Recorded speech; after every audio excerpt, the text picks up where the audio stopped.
sort of the common thread of those teams? Well, they tackle good. They play downhill. They come after you, and corners bump you up.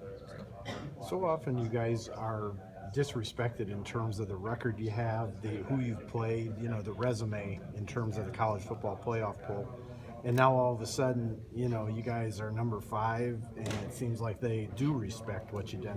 How do you manage that feeling that you guys are, now more with a target on your back than the predators looking to having a chip on your shoulder? Pitt has a good defense this week, so we're gonna have to execute. How do you keep those blinders on?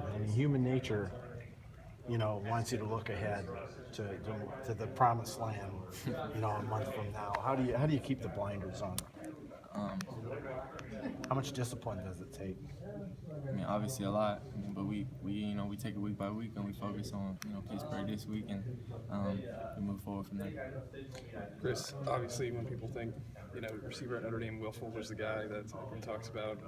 At the beginning of the season, you mentioned maybe playing opposite of him. He was so explosive. Just how do you think you've developed into a complementary role as him in terms of being a number 2 and number 1, or just how? When people ask me at the beginning of the season, what do you want to work on? What's your goal? I've always said just being consistent, and I feel like I've done that, and it produces success.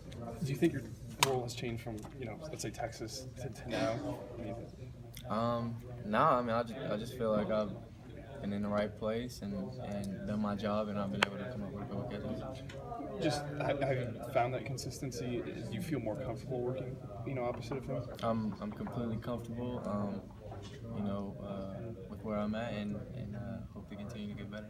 Deshaun earlier today mentioned your blocking. He brought that up. You seem surprised. No. I've always tried to be a good blocker. It's the run that made it happen. I just was able to get in the way. How satisfying is it to get one of those downfield blocks? Deshaun said you guys aren't afraid to let everybody know about it. If he's gonna take it all the way to the crib, I have to make that block. So. Speaking of big plays, Pitt, just the way they're set up, is a defense that kind of lends itself to some big plays. How enticing is that for you guys as wide receivers?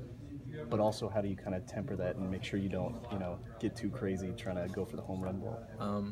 We just have to, when our one-on-one matchups, we have to block safeties. We have to block on the perimeter, open up our run game and just make the plays that come our way. That's the biggest thing. When someone says Pitt football, what do you think about? Tough. They're always hyped for this game, and so are we. So we're ready to go out there and play, and we're gonna have to bring our best football. And then, obviously, the college football playoff rankings came out. You were kind of at this point last year as a team, and then it kind of all fell apart for you. How do you kind of avoid that going forward this year? Focusing on Pitt. Pitt isn't a team to take lightly whatsoever. Just going by past team history, but just focusing on them and continue to dig deep in our playbook and execute. Is that